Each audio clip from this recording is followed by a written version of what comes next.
سبحان اللہ و بحمدہ عدد خلقہ ورضا نفسہ وزینۃ عرشہ ومداد کلماتہ اللہم صلی علی محمد وعلی آل محمد کما صلیت علی ابراہیم وعلی آل ابراہیم انک حمید مجید اللہم بارک علی محمد وعلی آل محمد کما بارکت علی ابراہیم وعلی آل ابراہیم انک حمید مجید اعوذ باللہ من الشیطان الرجیم بسم اللہ الرحمن الرحیم رب اشرح لی صدری ویسر لی امری واحلل عقدۃ من لسانی یفقہوا قولی رب زدنی علما اللہم فقہنا فی الدین آمین یا رب العالمین۔ السلام علیکم ورحمۃ اللہ وبرکاتہ۔ سلسلہ ہے فہم القرآن کا اور استقبال رمضان کا۔ استقبال رمضان میں ہم نمازوں میں پڑھی جانے والی صورتیں جو ہیں وہ ان کا ترجمہ ہم الحمدللہ 10 صورتوں کا یاد کر چکے ہیں۔ آج جو ہے ہم نماز کے دوران جو بھی ہم تسبیح پڑھتے ہیں اور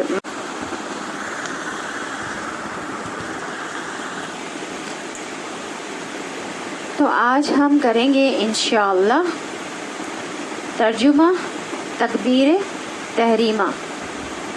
نکالا پیج آپ لوگوں نے؟ ہاں، وہ پیج نکال لیجئے جس پہ ہے تکبیر تحریمہ۔ بک ہے نماز محمدی اور مسنون دعائیں۔ تو اس میں شہر رمضان، سوری یہ کتابیں بھی لے لیں، کتاب لائی ہوں میں، یہ ذرا کم ہے کتابیں۔ آپ کے پاس ہی نا ملی آپ کو؟ آپ کے پاس بھی نہیں ہے؟ شہر رمضان ایک آپ پکڑ لیں، ایک آپ، دونوں مل کے پکڑ لیں۔ اچھا، اس میں دیکھیے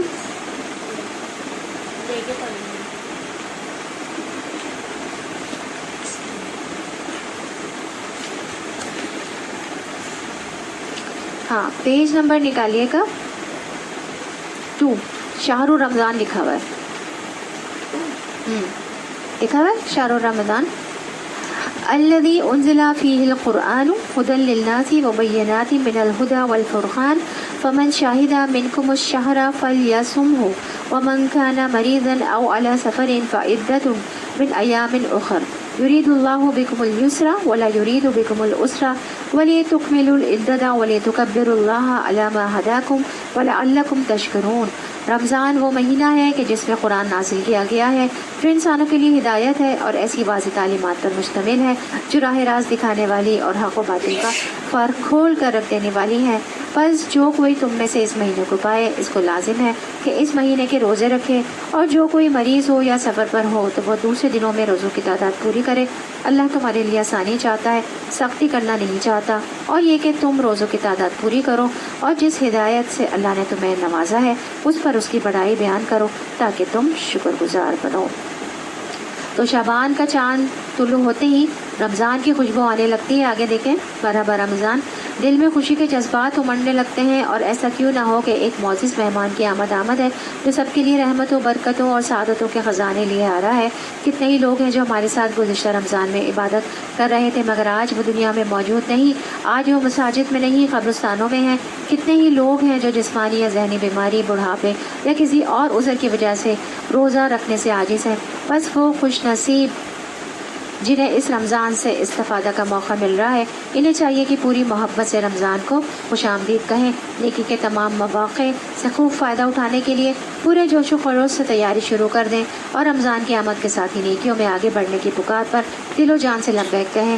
نبی کریم صلی اللہ علیہ وسلم نے فرمایا، اور ایک پکارنے والا پکار کر کہتا ہے، اے نیکیوں کے طالب آگے بڑھ، اور اے برائیوں کے طالب باز آ جا۔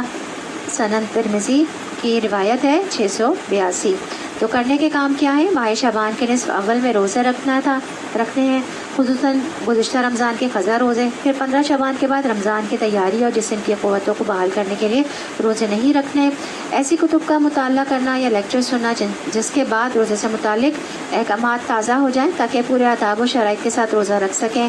گھر والوں، دوستوں، احباب، ہمسایوں کے ساتھ رمضان کے بارے میں باہم گفتگو کرنا اور انہیں ذہنی طور پر رمضان کے لیے تیار کرنا تاکہ زیادہ سے زیادہ ہم نیکیاں کر سکیں۔ رمضان سے متعلق معلومات اور کتب کیسٹس سیریز لوگوں تک پہنچانا یا انہیں بطور تحفہ دینا، گھر کی صفائی اچھی طرح کر لینا، تمام اشیاء کو منظم طریقے سے رکھ لینا، مثلا کام کے دوران قرآن مجید سننے کے لیے سی ڈی اور کیسٹ پلیئر وغیرہ، دعاؤں کی کتب وغیرہ، تمام ضروری کام مثلا ماہانہ راشن، تمام اہل خانہ، ملازمین اور زیر کفالت افراد کے لیے عید کے کپڑے، دوستوں اور رشتہ داروں کے لیے عید کے تحائف وغیرہ کی خریداری کر لینا تاکہ رمضان کی عبادت میں خلل واقع نہ ہو، صدقہ و خیرات کے لیے رقم اور ضروری چیزیں الگ کر لینا، اس بات کا تعین بھی کر لینا کہ کس کس کو کتنا کیا اور کب دینا ہے، روزمرہ کے کاموں کی فہرست بنا لینا، اس طرح عبادات مثلا قرآن مجید کی تلاوت، حفظ، نوافل، ذکر، دعا، صدقہ وغیرہ کے لیے اہداف کا تعین کرنے کے علاوہ ان کے لیے اوقات کی منصوبہ بندی بھی کر لیں، سہولت کے لیے دن کے اوقات کو متجزل طریقے پر تقسیم کر لیں، مثلا فجر سے طلوع شمس تک نماز فجر، تلاوت قرآن پاک، صبح کے اذکار، مطالعہ دینی کتب، طلوع شمس سے ظہر تک اشراق و چاشت، نوافل، دورہ قرآن سننا یا کروانا، نماز ظہر، روزمرہ کے کام کاج، ظہر سے عصر تک قیلولہ اور دیگر ضروری کام، اور نماز عصر سے مغرب تک افطاری کی تیاری، شام کے اذکار و دعائیں، مغرب سے عشاء تک افطاری، نماز مغرب، کھانا اور تراویح کی تیاری، پھر نماز عشاء، تراویح کے بعد رات کا ایک حصہ آرام، اور پھر سحری سے قبل کچھ نوافل، استغفار اور سحری کی تیاری، پھر نئے دن کا آغاز۔ تو اس بات کا پختہ عزم کر لیں کہ اس ماہ میں ایمانی اور روحانی ترقی، اخلاقی بہتری اور نیکیوں میں سبقت لے جانا ہے، اور اس رمضان کو پچھلے رمضان سے ہم نے بہتر بنانا ہے انشاءاللہ۔ یاد رکھیں یہ گنتی کے چند دن ہیں، لہٰذا زیادہ وقت عبادات میں اور باعث اجر کاموں پر لگانا ہے، مباح اور ذاتی ضروریات کی توق پر کم وقت لگانا ہے، اور غیر ضروری مصروفیات کو ترک کر دینا ہے۔ ٹھیک ہے، اتنا کافی ہے، اس کے بعد پھر کل پڑھیں گے انشاءاللہ استقبال رمضان اور دعائیں اور رحمت و برکت کا مہینہ اور روزوں کا مہینہ انشاءاللہ کل پڑھیں گے۔ ٹھیک ہے، پارہ شروع کرتے ہیں ہم اپنا۔ پارہ ہے ہمارا آج پارہ نمبر 17، اقترب للناس۔ آغاز ہوتا ہے سورۃ الانبیاء سے۔ اعوذ باللہ من الشیطان الرجیم، بسم اللہ الرحمن الرحیم۔ اقترب للناس حسابهم وهم فی غفلۃ معرضون۔ پناہ میں آتی ہوں میں اللہ کی شیطان مردود سے، شروع اللہ کے نام سے جو بڑا مہربان نہایت رحم والا ہے۔ قریب آ گیا ہے لوگوں کے حساب کا وقت اور وہ ہیں غفلت میں منہ موڑے ہوئے ہیں۔ دیکھیں جو پہلی ہی لائن ہے نا وہ حساب کے بارے میں ہے اور قیامت کے بارے میں ہے۔ اب 15 سپاروں کے بعد جو ہے نا جو ٹاپک زیادہ تر آئے گا وہ قیامت کے بارے میں، آخرت کے بارے میں، ان چیزوں کے بارے میں۔ جو 15 تک تھے سپارے ان میں زیادہ تر جو ہے وہ کیا چیز تھی، وہ خوشخبریاں تھیں، جنت کی باتیں تھیں، اور احکام و فرائض کے بارے میں بات چیت تھی، اور حرام و حلال کے بارے میں بات تھی۔ اب جو ہے وہ زیادہ کس کے بارے میں آئے گا، آخرت کے بارے میں، قیامت کے بارے میں، اور ڈراوے ہیں زیادہ تر۔ تو کیا کہا جا رہا ہے، قریب آ گیا لوگوں کے حساب کا وقت اور وہ ہے کہ غفلت میں منہ موڑے ہوئے ہیں۔ تو اشارہ ہے قرب قیامت کی طرف اور اس بات کی طرف کہ انسان کی موت قریبی ہے، یعنی جس سے انسان کو یہ پتہ چل جائے گا کہ اب عمل کی مہلت ختم ہے اور اب حساب کا وقت ہے۔ جو شخص دنیا سے فوت ہو کر جاتا ہے اس کا قبر میں بھی ایک مختصر حساب ہوتا ہے، اس لیے اس سے سوال کیے جاتے ہیں من ربو کا، ماں دینوں کا، ماں نبیوں کا، کہ تمہارا رب کون ہے، تمہارا دین کیا تھا، اور تمہارا نبی کون ہے۔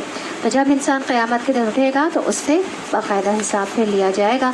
وہ حساب کس بارے میں ہوگا کہ اس نے زندگی کن کاموں میں گزاری، جوانی کہاں گزاری، اس نے مال کہاں سے کمایا اور کہاں خرچ کیا، اور جو علم حاصل کیا اس پر عمل کتنا کیا۔ تو اس لیے ہم میں سے ہر ایک کو اپنے آخری وقت کی اور اپنے حساب کتاب کی فکر ہونی چاہیے۔ تو ہر انسان کی موت اس کی قیامت ہی ہے۔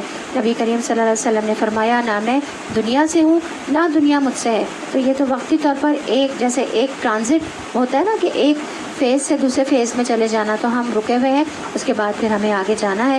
بے شک مجھے اور قیامت کو اس طرح بھیجا گیا ہے، نبی کریم صلی اللہ علیہ وسلم نے فرمایا بے شک مجھے اور قیامت کو اس طرح بھیجا گیا ہے کہ ہم ایک دوسرے سے آگے بڑھنے کی کوشش میں ہیں۔ رسول اللہ صلی اللہ علیہ وسلم کے ساتھی سہل بن سعد رضی اللہ عنہ سے روایت ہے، وہ کہتے ہیں کہ رسول اللہ صلی اللہ علیہ وسلم نے مجھ سے فرمایا مجھے اور قیامت کو اس انگلی اور اس انگلی کی طرح بھیجا گیا ہے، یعنی آپ نے اپنی شہادت کی انگلی اور اس کے ساتھ والی جو انگلی ہے دونوں اٹھا کر اکٹھا کر کے دکھایا، یعنی آپ کے بعد اب کوئی نبی نہیں آئے گا بلکہ اب ہم قیامت کی طرف جا رہے ہیں۔ اور نبی کریم صلی اللہ علیہ وسلم کا جو آنا ہے، آخر رسول کا آنا، وہ قیامت کی دور کی نشانیوں میں سے بھی ایک نشانی تھی۔ اور یہ ایک حقیقت ہے کہ دنیا کی ایگزسٹنس میں جتنا وقت گزر چکا ہے اس کے مقابلے میں آئندہ وقت جو ہے وہ بہت تھوڑا رہ گیا ہے۔ ابھی بن کعب رضی اللہ عنہ سے مروی ہے، وہ فرماتے ہیں جب رات کا تہائی حصہ گزر جاتا تو رسول اللہ صلی اللہ علیہ وسلم اٹھ کھڑے ہوتے اور فرماتے اے لوگو اللہ کو یاد کرو، اللہ کو یاد کرو، آ گئی کانپنے والی، اس کے بعد زلزلے کا ایک اور جھٹکا آ پڑے گا، آ گئی موت اپنی سختیوں کے ساتھ۔ تو یہاں پر ہم دیکھتے ہیں کہ نبی کریم صلی اللہ علیہ وسلم لوگوں کو رات کے آخری حصہ جو بہت میٹھی نیند کے آنے کا وقت ہوتا ہے، اس وقت بہت ہی اچھی نیند آ رہی ہوتی ہے، تو اس وقت خبردار کر رہے ہیں کہ آ گئی کانپنے والی، یعنی قیامت زلزلے کے ساتھ آئے گی، اور آ گئی موت اپنی سختیوں کے ساتھ، یعنی بڑی قیامت تو بعد میں آئے گی، لیکن چھوٹی قیامت یعنی موت جو ہے وہ تو بہت ہی قریب ہے، اور موت کی بھی اپنی سختیاں ہیں۔ نبی کریم صلی اللہ علیہ وسلم نے یہ بھی فرمایا جنت تمہارے جوتے کے تسمے سے بھی زیادہ قریب ہے، اور اسی طرح آگ بھی۔ تو انسان جنت کے لیے کوشاں رہے، اتنی قریب ہے۔ جوتے کا تسمہ کتنا قریب ہوتا ہے ہمارے، تو اتنی قریب ہے جنت بھی، اور اتنی ہی قریب ہے آگ بھی۔ ان کے پاس جو بھی تازہ نصیحت ان کے رب کی طرف سے آتی ہے اس کو تکلف سنتے ہیں اور کھیل میں پڑے رہتے ہیں، دل ان کے دوسری فکروں میں منہمک ہے، اور ظالم آپس میں سرگوشیاں کرتے ہیں۔ یہ شخص آخر تم جیسا ایک بشر ہی تو ہے، پھر کیا تم آنکھوں دیکھتے جادو کے پھندے میں پھنس جاؤ گے؟ وہ کیا کہتے تھے کہ جادو کرتے ہیں، نبی کریم صلی اللہ علیہ وسلم کو کیا کہتے تھے؟ جادوگر کہتے تھے۔ رسول اللہ صلی اللہ علیہ وسلم نے کہا میرا رب ہر اس بات کو جانتا ہے جو آسمان اور زمین میں کی جائے، وہ سمیع اور علیم ہے۔ وہ کہتے ہیں بلکہ یہ پراگندہ خواب ہے، بلکہ یہ اس کی من گھڑت ہے، بلکہ یہ شخص شاعر ہے، ورنہ یہ لائے کوئی نشانی جس طرح پرانے زمانے کے رسول نشانیوں کے ساتھ بھیجے گئے تھے، حالانکہ ان سے پہلے کوئی بستی بھی جسے ہم نے ہلاک کیا ایمان نہ لائی، اب کیا یہ ایمان لائیں گے؟ اور اے نبی صلی اللہ علیہ وسلم تم سے پہلے بھی ہم نے انسانوں ہی کو رسول بنا کر بھیجا تھا جن پر ہم وحی کیا کرتے تھے۔ تم لوگ اگر علم نہیں رکھتے تو اہل کتاب سے پوچھ لو، ان رسولوں کو ہم نے کوئی ایسا جسم نہیں دیا تھا کہ وہ کھاتے نہ ہوں اور نہ وہ سدا جینے والے تھے۔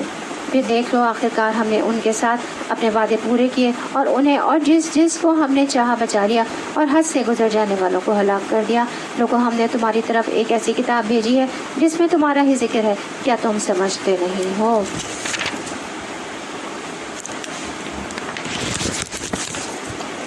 یعنی یہ جو قرآن ہے یہ تمہاری بات کر رہا ہے، یعنی ہماری بات کر رہا ہے، اس میں ہمارے متعلق ہی گفتگو ہے، اور اس میں ہمارے اچھے اور برے اخلاق کا تذکرہ ہے، اس میں ہمارے اچھے اعمال کا ذکر ہے۔ اگر تم اس کو مضبوطی سے تھام لو گے اور جو کچھ اس میں ہے اس میں پوری طرح عمل پیرا ہو جاؤ گے تو اس میں تمہارا ہی شرف اور عزت ہے۔ ذکرکم کا مطلب ہوتا ہے شرف اور عزت، یعنی تمہارا ذکر ہے، تمہارے لیے شرف کی بات ہے، تمہارے لیے عزت کی بات ہے۔ اور یہ ایک معنی یہ بھی کیا گیا ہے کہ اس میں تمہارے ان دینی معاملات کا ذکر ہے جن کی تمہیں ضرورت پڑتی ہے، اور اس میں ایسی چیزیں ہیں جن پر عمل کرنے میں تمہاری زندگی ہے، تمہاری کامیابی ہے۔ تو اللہ کی کتاب بعض لوگوں کے لیے عزت اور بلندی کا سبب بنتی ہے، اور بعض لوگوں کے لیے ذلت کا سبب۔ عامر بن واسطہ رضی اللہ عنہ سے روایت ہے کہ عامر بن حارث عمر رضی اللہ عنہ سے اصفہان کے مقام پر ملے، اور عمر رضی اللہ عنہ نے انہیں مکے کا عامل مقرر کیا ہوا تھا۔ تو عمر رضی اللہ عنہ نے پوچھا کہ تم جو یہاں آئے ہو تو مکے والوں پر کس کو عامل یا گورنر بنا کر آئے ہو؟ تو نافع نے کہا ابن ابزہ کو۔ تو انہوں نے کہا ابن ابزہ کون ہے؟ کہنے لگے ہمارے آزاد کردہ غلاموں میں سے ایک غلام ہے، یعنی غلام ہے اور اب اتنے بڑے مرتبے پر پہنچ گئے۔ تو عمر رضی اللہ عنہ نے کہا کہ تم نے ایک آزاد کردہ غلام کو اپنا جانشین بنا ڈالا؟ انہوں نے کہا کہ وہ اللہ عز و جل کی کتاب کو پڑھنے والا اور فرائض کا عالم تھا۔ تو کتنی اہمیت ہے اس قرآن کی اور اس کتاب کو پڑھنے والے کی اور اس کے فرائض کو جاننے والے کی اور اس کے علم کو جاننے والے کی۔ عمر رضی اللہ عنہ نے کہا واقعی تمہارے نبی نے سچ فرمایا، بے شک اللہ اسی کتاب کے ذریعے بہت سے لوگوں کو اونچا کرتا ہے اور بہتوں کو اس کے ذریعے نیچے گراتا ہے۔ یعنی اگر کوئی خالص نیت کے ساتھ اس کتاب کو پڑھتا ہے تو اللہ تعالیٰ اس کتاب کی وجہ سے لوگوں کے دلوں میں اس کی محبت ڈال دیتے ہیں، اس کو بلند مرتبہ مقام عطا فرماتے ہیں، اور اس کی دنیا بھی آسان ہو جاتی ہے اور اس کی آخرت بھی آسان ہو جاتی ہے۔ جب کوئی شخص اس کو دنیاوی مقاصد کے لیے پڑھتا ہے یا پھر خراب نیت کے ساتھ پڑھتا ہے تو وہ دنیا آخرت دونوں کا نقصان کرتا ہے۔ کتنی ہی ظالم بستیاں ہیں جن کو ہم نے پیس کر رکھ دیا اور اس کے بعد دوسری قوم کو اٹھایا، جب ان کو ہمارا عذاب محسوس ہوا تو لگے وہاں سے بھاگنے، کہا گیا بھاگو نہیں، جاؤ اپنے انہی گھروں اور عیش کے سامانوں میں جن کے اندر تم چین کر رہے تھے، شاید کہ تم سے پوچھا جائے۔ کہنے لگے ہائے ہماری کمبختی، بے شک ہم خطاوار تھے، اور وہ یہی پکارتے رہے یہاں تک کہ ہم نے ان کو خلیان کر دیا، زندگی کا ایک شرارہ تک ان میں نہ رہا۔ ہم نے اس آسمان اور زمین کو جو کچھ ان میں ہے کچھ کھیل کے طور پر نہیں بنایا ہے۔ کتنا صاف اور واضح لکھا ہوا ہے نا کہ جو کچھ ہے زمین اور آسمان میں ہم نے ان کو کھیل کے لیے نہیں بنایا، یہاں پہ مستیاں کرنے، ٹائم پاس کرنے اور صرف انجوائمنٹ کرنے کے لیے نہیں آئے ہیں۔ اگر ہم کوئی کھلونا بنانا چاہتے اور بس یہی کچھ ہمیں کرنا ہوتا تو اپنے ہی پاس سے کر لیتے، مگر ہم تو باطل پر حق کی چوٹ لگاتے ہیں جو اس کا سر توڑ دیتی ہے، اور وہ دیکھتے دیکھتے مٹ جاتا ہے، اور تمہارے لیے تباہی ہے ان باتوں کی وجہ سے جو تم بناتے ہو۔ زمین اور آسمانوں میں جو مخلوق بھی ہے اللہ کی ہے، جو بھی مخلوق ہے، جو کچھ بھی ہے وہ سب کچھ اللہ کا ہے، اور جو فرشتے اس کے پاس ہیں وہ نہ اپنے آپ کو بڑا سمجھ کر اس کی بندگی سے سرتابی کرتے ہیں۔ جو اللہ کے پاس ہیں، قریب ہیں، بالکل مقرب جو فرشتے ہیں، وہ کیا کرتے ہیں؟ وہ اپنے آپ کو بڑا سمجھ کر کیا کرتے ہیں؟ بندگی سے سرتابی نہیں کرتے۔ لیکن ہم مطلب یہ کیوں کہا جا رہا ہے؟ فرشتوں کی کیوں مثال دی گئی؟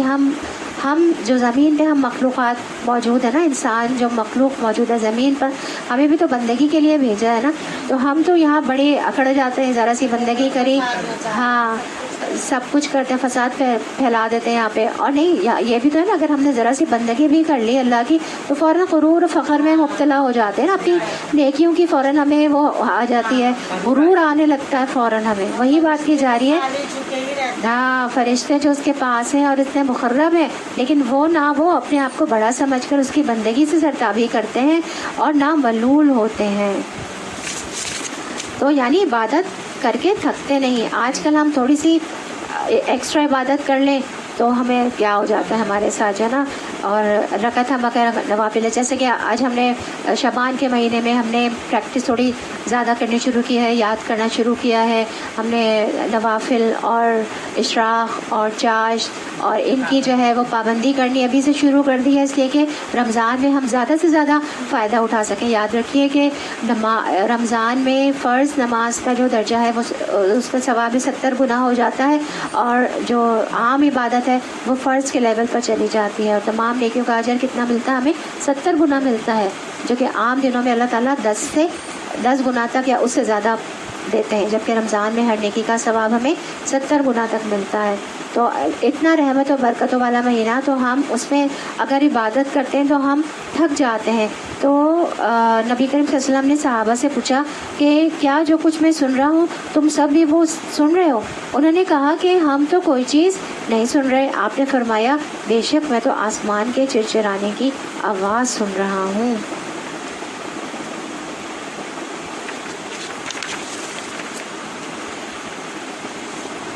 تو اس چرچرانے پر ملامت بھی نہیں کیا جا سکتا، کیونکہ وہاں تو ایک بالش کے برابر بھی جگہ ایسی نہیں جہاں کوئی فرشتہ سجدہ یا قیام نہ کر رہا ہو۔ سبحان اللہ۔ پھر اللہ کو ہماری عبادتوں کی کیا ضرورت ہے؟ اور وہ تو جب اللہ کی عبادت کرتے ہیں تو پوری طرح یکسو ہو کر کرتے ہیں، اور ہم بعض اوقات کھڑے ہو اللہ کے حضور ہوتے ہیں اور لیکن سوچ رہے ہوتے ہیں دنیا کے بارے میں۔ ہماری کیا ہوتا ہے نمازوں کا حال کیا ہوتا ہے؟ اگر ہم فوکس کر بھی لیں کچھ 5 منٹ کے لیے، 2 منٹ، 3 منٹ کے لیے، پھر فوراً ہمارا دھیان ادھر چلا جاتا ہے، کہیں اور چلا جاتا ہے۔ تو ہم بعض اوقات کھڑے اللہ کے سامنے ہوتے ہیں لیکن ہماری سوچ جو ہے وہ دنیا کے بارے میں ہی ہوتی ہے، ہماری کیا عبادتیں ہیں۔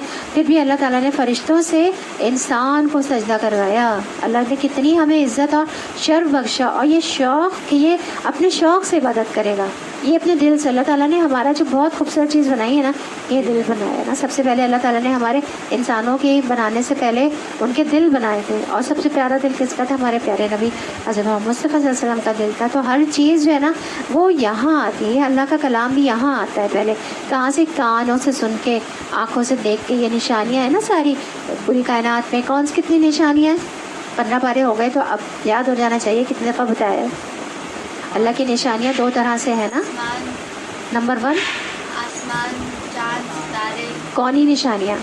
نمبر 1 ہے کونی نشانیاں، جس کو کہتے ہیں آسمان، سورج، چاند، ستارے، جو پوری کائنات ہے اللہ تعالیٰ کی جو تخلیقات ہیں یہ کیا ہیں؟ کونی ہیں، کونی کائنات سے، ٹھیک ہے، کونی نشانیاں۔ اور دوسری نشانیاں ساری مخلوقات، سب کچھ، زمین، آسمان، چاند، ستارے، سب مخلوقات سب اس میں آ جاتی ہیں۔ اور نمبر 2 شرعی نشانی کون سی ہے؟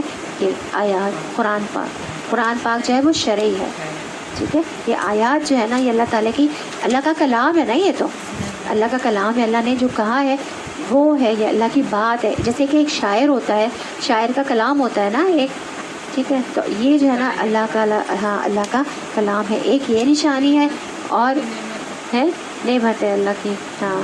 اور جو ہے ساری کونی نشانیاں کیا ہیں پوری کائنات میں بکھری پڑی ہیں، اور انہی کے ذریعے دیکھیں اللہ تعالیٰ ہمیں نظر نہیں آ رہے، اللہ تعالیٰ نظر آ رہے نہیں، غیب کا ہے نا، اللہ تعالیٰ نے ہم اپنے آپ کو غیب رکھا ہوا ہے، بہت ساری چیزیں فرشتے غیب ہیں، جنت دوزخ ہے، لیکن سب سے پہلا ایمان ہی کیا ہے؟ وہ جو سورہ ہم نے بقرہ میں پڑھا الف لام میم ذالک الکتاب لا ریب فیہ ھدی للمتقین الذین یؤمنون بالغیب، نمبر 1 ہے بالغیب ویقیمون الصلاۃ ومما رزقناہم ینفقون۔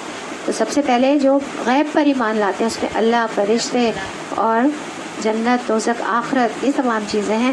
تو اللہ تو ہمیں نظر نہیں آ رہے، لیکن اللہ نے کیا کہا ہے کہ میری نشانیوں پر غور و فکر کرو، کون سی کونی نشانیاں ساری، اور یہ نشانی اللہ کی آیات، اس پر بھی کرنا ہے۔ اور سب سے خوبصورت چیز کیا ہے اس دنیا کی؟ قرآن پاک ہے، اور اس سے بھی زیادہ خوبصورت ہے کوئی چیز؟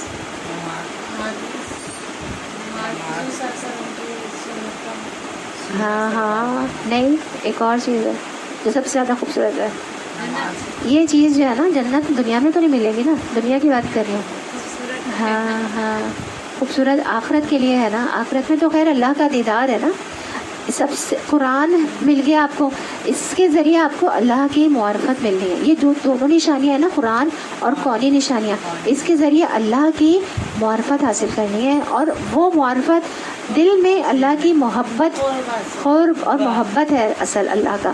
جو قرب اور محبت اور جو چاہت، جو محبوب ہو جائے نا، بس اللہ محبوب ہو جائے اور آپ محبوب بن جائیں، اور جو محبوب ہو گیا بس اللہ کا، وہ جو محبت اور وہ سکون دل میں پانا ہے نا، تو وہ اس کے بعد دنیا کا کوئی غم پھر غم نہیں رہتا۔ تو وہ یہ نشانیاں جو ہے نا اس محبت تک جانے کا ذریعہ ہیں اصل میں۔ یہ بھی نشانی اللہ کی، اور وہ بھی نشانی ہے کائنات میں بکھری ہوئی۔ تو وہ اللہ کی اس دنیا میں آپ معرفت حاصل کر سکتے ہیں، اللہ کی محبت حاصل کر سکتے ہیں، وہ آپ کے دل کو سکون دے گا۔ اور آخرت میں تو جو ایکسٹریم لیول ہے نا اس کا دیدار، جب ہمارا محبوب ہوتا ہے، کوئی ہمیں پسند ہے، اس کے لیٹر آ رہے ہیں ہمارے پاس، خط آ رہے ہیں، لیکن ہم نے دیکھا نہیں ہے اس کو۔ آخری جو ہوتا ہے نا بڑی ملاقات کا شوق ہوتا ہے کہ اچھا ہم اس سے مل لیں، تو وہ ملاقات کہاں ہوگی؟ اس کے لیے تو ہمیں جنت میں جانا پڑے گا نا۔ تو وہ محبوب جو ہے ہمارا، مطلب وہ سب سے اتنی خوبصورت شے ہے نا اللہ تعالیٰ، اور اس کی محبت، کہ اس کی اگر محبت آ جائے نا تو پھر ساری دنیا ہم چھوڑ دیں اور سارے غموں کو بھلا دیں۔ تو بس جن کو اللہ تعالیٰ قرآن پاک تک پہنچا دے، سمجھو کہ اس نے آپ کو سگنل دے دیا ہے اپنی محبت کا۔ اب کون ہے کہ اس میں کوشش کرے؟ اس کے بعد کا مرحلہ آسان نہیں ہے، یہ بتا دوں۔ اس کے بعد کا مرحلہ، یہ قرآن آ گیا آپ کے پاس، اس کے بعد کا مرحلہ آسان نہیں۔ اللہ تعالیٰ بہت بڑی عظمت والا ہے، اتنا آسان نہیں اس تک پہنچنا، اس کی معرفت تک پہنچنا، اس کی محبت تک پہنچنا۔ جو چیز جتنی زیادہ عظمت والی بڑی ہوتی ہے، اس تک پہنچنا بھی کیا ہوتا ہے، اس چیز کو حاصل کرنا بھی کیا ہوتا ہے، مشکل ہوتا ہے۔ تو اللہ تک پہنچنا بھی یقیناً آپ کو اس میں مشکلات آئیں۔ تو جو چیز جتنی زیادہ بڑی اور سب سے زیادہ خوبصورت ہوگی، اب یہاں تک بھی تو ہم کتنی مشکلوں تک پہنچے نا، پہنچیں کہ نہیں پہنچے؟ کچھ لوگ تو آرام سے پہنچ جاتے ہیں، کچھ لوگ تو خود چل کے چلے جاتے ہیں اللہ کی طرف، کچھ لوگوں کو لایا جاتا ہے، جیسے ہم جیسے لوگ ہیں جو نہیں آتے ان کو لایا جاتا ہے، ان کو غم دے کر، ان کو پریشانیاں اللہ تعالیٰ دیتے ہیں، جن کو چاہتے ہیں کہ یہ بندہ آئے، جو نہیں آ پاتے، مطلب ہوتا ہے ان کے دل میں محبت اور اچھائی ہوتی ہے، لیکن وہ دنیا کی محبت بھی ہوتی ہے ساتھ ساتھ۔ تو اللہ تعالیٰ تھوڑے غم دے کر اور ان کو کیا کرتے ہیں، ان کو اپنی یہاں تک نشانی تک پہنچا دیتے ہیں۔ تو وہ سگنل آ جاتا ہے کہ تم میری محبت تک پہنچ سکتے ہو۔ اب پھر ہماری کوشش ہے کہ ہم کتنی کوشش کرتے ہیں اور اس کی محبت، اس کی معرفت تک پہنچتے ہیں۔ وہ جو ایک لیول ہے نا محبت تک پہنچنے کا، اور اس محبت کو پانے کے بعد جو دل کو خوشی اور سرور ملتا ہے نا، وہ سرور اور خوشی اس دنیا کی سب سے بڑی نعمت ہے۔ اور ایک دوسری خوشی ملے گی اسی محبوب کو کا دیدار کر کے جنت۔ تو اصل کون ہے؟ ہماری مقصد کیا ہے؟ اللہ کو پانا ہے۔ اور شب و روز کیا کرتے ہیں؟ وہ اس کی تسبیح کرتے ہیں، دم نہیں لیتے۔ تو وہ دن رات اس کی تسبیح کرتے ہیں اور رکتے ہی نہیں، کنٹینیوس، نان اسٹاپ۔ تو ہمیں کیا کرنا ہے؟ رمضان میں ایک ٹارگٹ سیٹ کر لینا ہے کہ میں ہر دن یہ تسبیح کروں گی، درود شریف کی تسبیح کروں گی، استغفار کی کروں گی، آیت کریمہ کی کروں گی، یا حی یا قیوم برحمتک استغیث کی کروں گی۔ آپ دیکھیں، آپ جتنی آپ پلاننگ کریں گے نا، شیطان آپ کو اتنا ہی روکے گا، اتنا ہی آپ کو کرے گا۔ اچھا جب آئے گا، جب دیکھ لیں گے، جب آئے گا، جب یہ کر لیں گے، نہیں ابھی سے پلاننگ شروع کریں. جب آپ تیاری کریں گے نا تو شیطان اور آپ کو بہکائے گا اور آپ کا دھیان جو ہے نا ادھر ادھر کرنے کی کوشش کرے گا. تو ساری ابھی سے پلاننگ کریں اور اس کو اچھے سے گزارنے کی کوشش کریں. اور یہ جو ساری تسبیحات ہیں ذل جلال والاکرام سبحان اللہ والحمد للہ ولا الہ الا اللہ واللہ اکبر, تو دن سیٹ کر لیں کہ اس دن میں یہ تسبیح کروں گی, اس دن یہ تسبیح کروں گی. تو مثلا یہ بھی سیٹ کر سکتے ہیں ہم کہ کھانا پکاتے ہوئے میں مستقل یہ والا ذکر کروں گی, جیسے عام طور پر لوگ درود شریف پڑھتے ہیں, اور کوئی اور ذکر مقرر کر لیں. صفائی کرتے وقت یہ کروں گی, فلاں وقت یہ کروں گی, بستر پہ جانے کے وقت یہ کروں گی. ہم اپنی ڈیلی لائف میں کر رہے ہیں, آلریڈی تسبیح کریں. لیکن دیکھیں رمضان جو ہے وہ خاص عبادتوں کا رحمتوں کا مہینہ, تو ہمیں بڑھانی ہے نا تعداد, تو اس لیے اس کی پہلے سے پلاننگ کر لیں. کیا ان لوگوں کے بنائے ہوئے عرضی خدا ایسے ہیں کہ بے جان کو جان بخش کر اٹھا کھڑا کرتے ہوں؟ اگر آسمان و زمین میں ایک اللہ کے سوا دوسرے خدا بھی ہوتے تو زمین اور آسمان دونوں کا نظام بگڑ جاتا. بس پاک ہے اللہ رب العرش ان باتوں سے جو یہ لوگ بنا رہے ہیں. وہ اپنے کاموں کے لیے کسی کے آگے جواب دہ نہیں ہے اور سب جواب دہ ہیں. کیا اسے چھوڑ کر انہوں نے دوسرے خدا بنا لیے ہیں؟ اے نبی صلی اللہ علیہ وسلم ان سے کہو لاؤ اپنی دلیل, یہ کتاب بھی موجود ہے جس میں میرے دور کے لوگوں کے لیے نصیحت ہے, اور وہ کتابیں بھی موجود ہیں جن میں مجھ سے پہلے لوگوں کے لیے نصیحت تھی, مگر ان میں سے اکثر لوگ حقیقت سے بے خبر ہیں, اس لیے منہ موڑے ہوئے ہیں. ہم نے تم سے پہلے جو رسول بھی بھیجا ہے اس کو وہی کی ہے کہ میرے سوا کوئی خدا نہیں ہے, بس تم لوگ میری ہی بندگی کرو. یہ کہتے ہیں رحمان اولاد رکھتا ہے. سبحان اللہ, وہ یعنی فرشتے تو بندے ہیں جنہیں عزت دی گئی ہے, اس کے حضور بڑھ کر نہیں بولتے اور بس اس کے حکم پر عمل کرتے ہیں. جو کچھ ان کے سامنے ہے اسے وہ بھی جانتا ہے, جو کچھ ان سے اوجھل ہے اس سے بھی وہ باخبر ہے.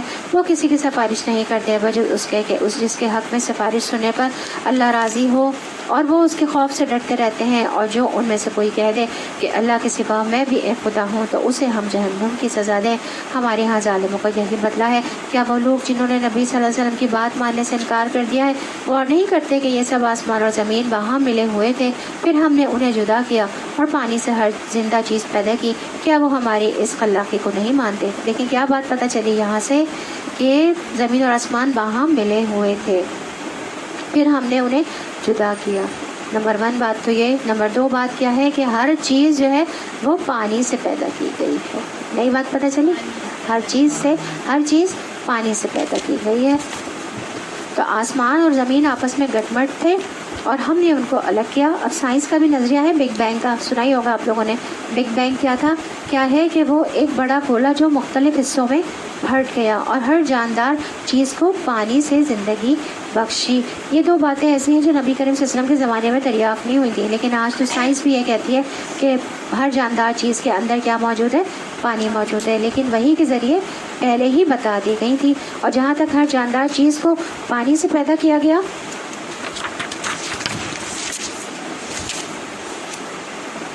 اس کے بارے میں حدیث میں آتا ہے, اور ابو ہریرہ رضی اللہ عنہ کہتے ہیں کہ ایک بار وہ نبی کریم صلی اللہ علیہ وسلم کے پاس آ کر کہا یا رسول اللہ, جب میں آپ کو دیکھتا ہوں تو میرا دل ٹھنڈا ہو جاتا ہے اور آنکھوں کو قرار آ جاتا ہے, بس آپ مجھے ہر چیز کی اصل بتائیے.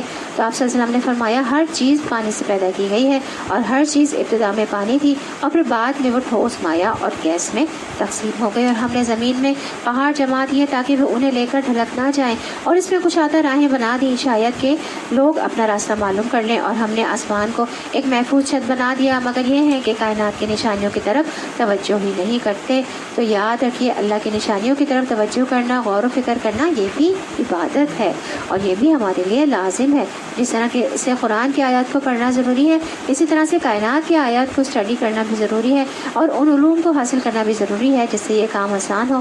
اور ایسے علوم کو عبادت کی نیت سے حاصل کرنا چاہیے تاکہ وہ مشکل کام آسان ہو جائے, اور انسان یہ نہ سوچے کہ میرا وقت ضائع ہو رہا ہے. ورنہ بہت سے بچے جو قرآن حفظ کر کے دین کا علم حاصل کر کے یونیورسٹی جاتے ہیں تو اتنا مزہ نہیں آتا کہ ٹف لائف ہو جاتی ہے, تو وہ کہتے ہیں کہ ہمارا وقت ضائع ہو رہا ہے, ہمارا دل نہیں لگ رہا. تو ان کو یہی نصیحت کریں کہ یہ علوم پڑھنا بھی اس نیت کے ساتھ کہ اللہ تعالیٰ کی تخلیق کے بارے میں ہمیں گہرائی عطا کرتے ہیں, اور یہ بھی سراسر کیا ہے؟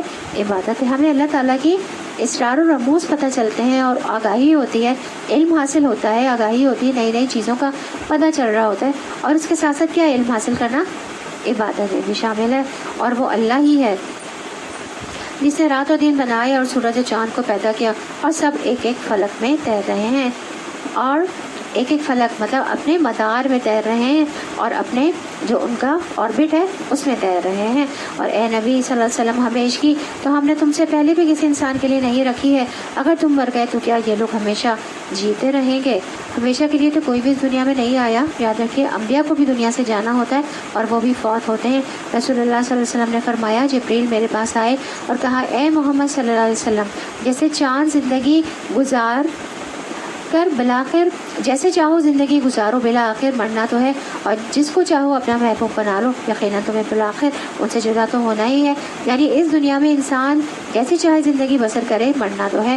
جتنا چاہے دنیا کا سامان اکٹھا کر لیں آرائشوں اور آسائشوں کے سامان اور زینت کے سامان اکٹھا کر لیں دنیا میں اور جس چیز کی چاہے محبت اختیار کر لیں لیکن ایک دن یہ سب چھوڑ کر جانا ہے. تو یاد رکھیے جس انسان کے پاس جتنا زیادہ ہوتا ہے اس کو اتنی ہی زیادہ تکلیف ہوتی ہے دنیا کو چھوڑنے میں. تو ہمیں کیا کرنا ہے؟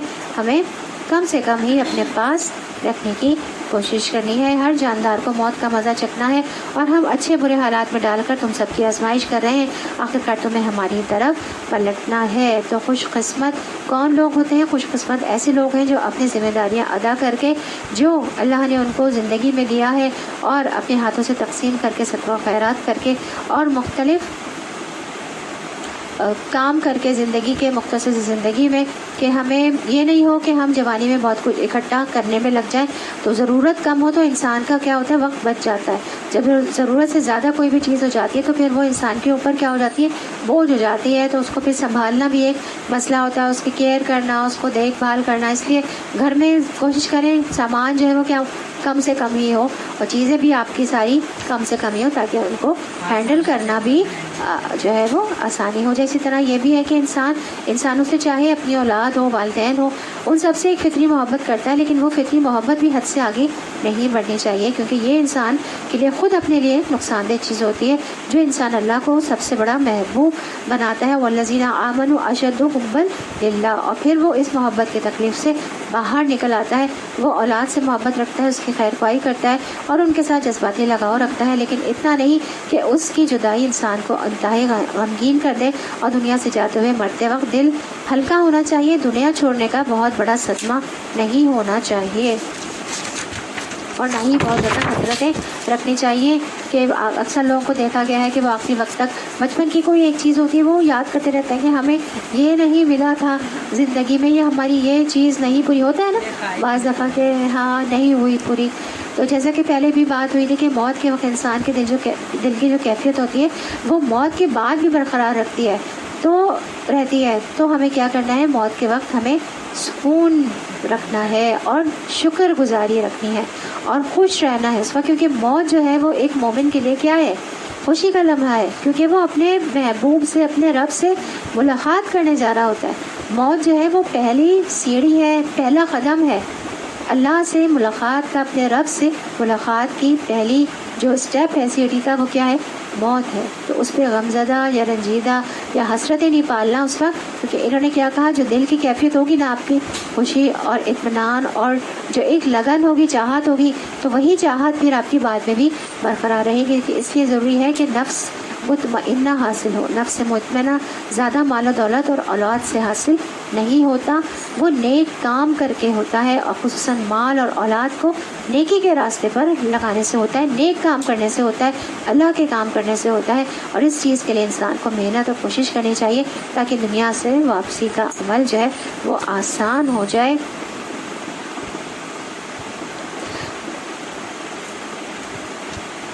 اسی طرح سے یہاں پہ ابھی آزمائش کی بات ہوئی تو آزمائش کیا ہے کہ تکلیف پر انسان صبر کرتا ہے یا نہیں اور خیر و بھلائی ملنے پر شکر ادا کرتا ہے یا نہیں, یہ آزمائش ہے.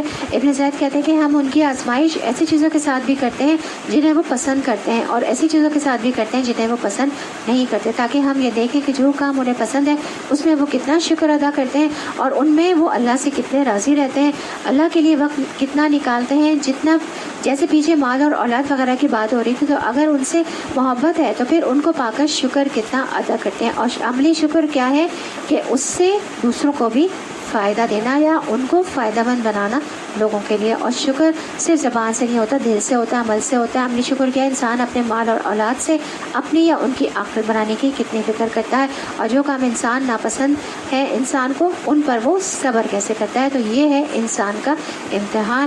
یہ منکرین حق جب تمہیں دیکھتے ہیں تو تمہارا مذاق بنا لیتے ہیں، کہتے ہیں کہ کیا ہے یہ وہ شخص جو تمہارے خداؤں کا ذکر کیا کرتا ہے، اور ان کا اپنا حال یہ ہے کہ رحمان کے ذکر سے منکر ہے.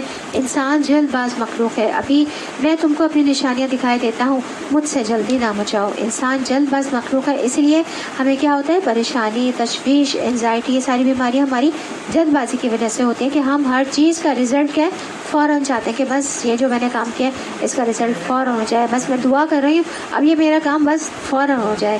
یہ انزائٹی، پریشانی، فکر اسی وجہ سے ہوتی ہے کہ ہم کیا چاہتے ہیں، یہ کام جلدی ہو جائے. یہ کیوں نہیں ہو رہا، یہ کب ہوگا، اب میں نے تو اتنا پڑھ لیا، اتنے وظیفے تو پڑھ لیے، تو اب یہ میرا کام کیوں نہیں ہوا. تو جو وقت آئے گا نا تو پھر ہی ہوگا.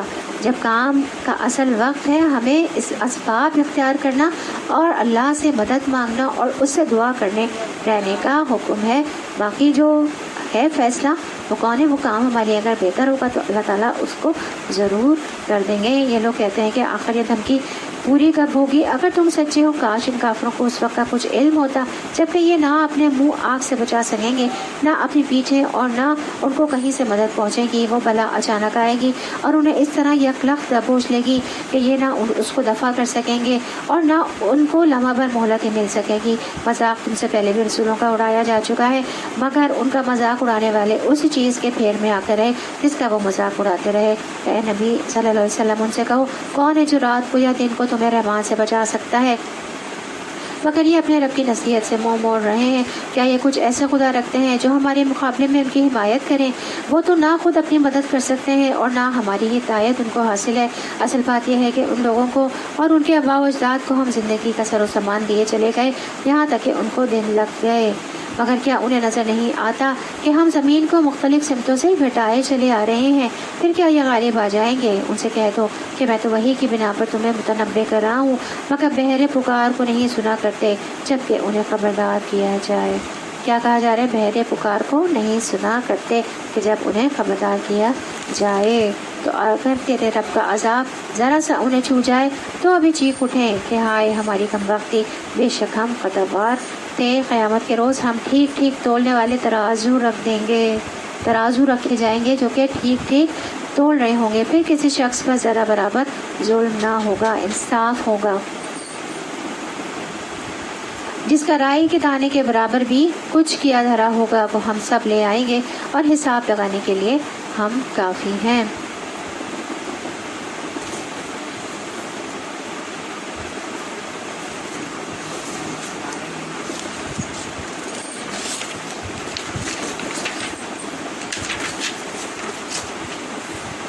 تو یاد رکھیں جن نیکیوں کو ہم معمولی سمجھتے ہیں، بہت آسان سمجھتے ہیں، ان کا بھی وزن ہوگا.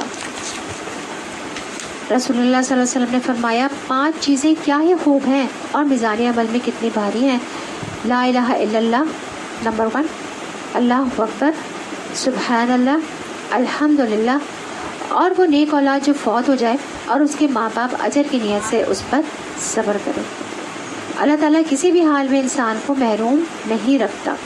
نبی کریم صلی اللہ علیہ وسلم نے فرمایا جس شخص نے اللہ پر ایمان کے ساتھ اور اس کے وعدے ثواب کو جانتے ہوئے اس کی راہ میں ایک گھوڑا وقف کیا تو اس گھوڑے کا جی بھر کے کھانا پینا، اس کی گندگی سب قیامت کے دن اس کے ترازو میں ہوگا. یعنی آپ اللہ کی راہ میں اگر کوئی چیز دیتے ہیں تو اس چیز کا تو وزن ہوگا ہی، لیکن اگر گھوڑا کچھ کھاتا ہے اس کا بھی وزن اس میں ترازو میں ڈال دیا جائے گا. کھانے کا وزن ہوگا اور جو وہ گندگی ہے اس کی وہ بھی وزن میں شامل ہو جائے گی اور خود اس گھوڑے کا وزن بھی ہوگا. یعنی اللہ کے راستے میں جیسے جیسے اس کو استعمال کیا جائے گا وہ اس کے لیے اجر و ثواب کا باعث ہی ہوگا. اس لیے آپ دیکھیے کہ صدقہ جاریہ کے کاموں میں لگانا بہت زیادہ بڑی نیکی کا کام ہے. آپ کسی انسان کو تیار کرتے ہیں، آپ اس کو پڑھاتے ہیں، لکھاتے ہیں فی سبیل اللہ. ہم اپنی اولاد کو لگاتے ہیں، کسی قسم کی دنیا کا فائدہ نہیں اٹھاتے بلکہ ان کو دین کے لیے ہم وقف کر دیتے ہیں بعض لوگ. تو جو آپ نے ان پر مال لگایا اور جو بھی انہوں نے عمل کیے اور جو ان کے آگے صدقہ جاریہ بنے گا وہ کیا آئے گا، وہ سارا کا سارا آپ کے میزان میں آئے گا. یعنی میزان میں اعمال بھی تولے جائیں گے اور اعمال جو ہے وہ مختلف شکلوں کی صورت میں آئیں گے، خود انسان بھی جو ہے وہ تولے جائیں گے. اسی لیے ایک حدیث میں آتا ہے کہ ایک کافر جو دنیا میں بہت موٹا تازہ ہوگا، قیامت کے دن میزان میں اس کا وزن مچھر کے پر کے برابر بھی نہ ہوگا. لیکن حضرت عبداللہ بن مسعود رضی اللہ عنہ، ان کی پنڈلیاں جو ہے نا بہت پتلی تھیں اور تیز ہوا چلتی تھی تو وہ ہلنے لگتے تھے، تو لوگ ان کے اوپر حیران ہوتے تھے کہ آپ صلی اللہ علیہ وسلم فرماتے ہیں کہ یہ پنڈلیاں میزان میں بہت پہاڑ سے بھی زیادہ وزنی ہے، کیونکہ کیا ان کے اعمال اتنے اچھے تھے، ان کے اعمال وزنی تھے. تو انسان جو کچھ بھی اللہ کے راستے میں وقف کرتا ہے، ایک ٹیبل، ایک چیئر، کوئی بھی چیز دیتا ہے تو یہ سارا کچھ انسان کے لیے ایک جاری صدقہ بن جاتا ہے. اس کے ساتھ اس کے میزان میں ان چیزوں سے جتنی جتنی خیر نکلے وہ سب تولی جاتی ہیں. پھر اس میں شہادتین کا بھی وزن ہوگا. شہادتین میں کیا؟ اشہد ان لا الہ الا اللہ واشہد ان محمد عبدہ ورسولہ، جب ہم کہتے ہیں تو یہ بھی میزان میں رکھے جائیں گے اور میزان کا پلڑا جھک جائے گا. ان کلمات کی بھی اتنی زیادہ قیمت ہے.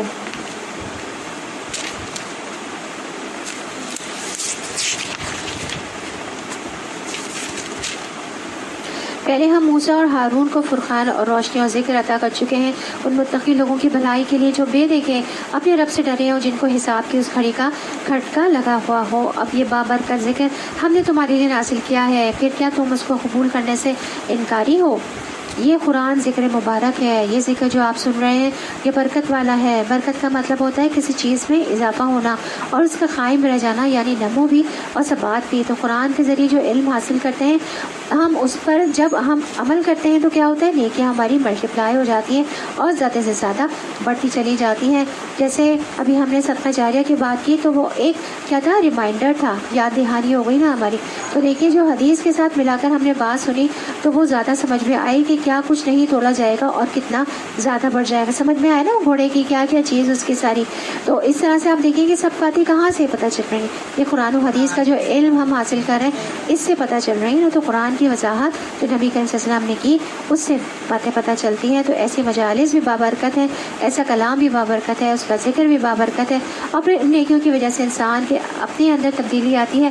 یعنی صدقہ صرف اور دوسروں کو فائدہ نہیں دیتا بلکہ اس کا اجر آپ کو دنیا میں بھی ملتا ہے اور آپ کے اندر کی تنگی اور سینے کی گھٹن دور ہو جاتی ہے. اور پھر یہ کہ اس کے ساتھ ساتھ جو خیر آگے پھیلتی ہے اس خیر میں بھی آپ کا حصہ ہوتا ہے.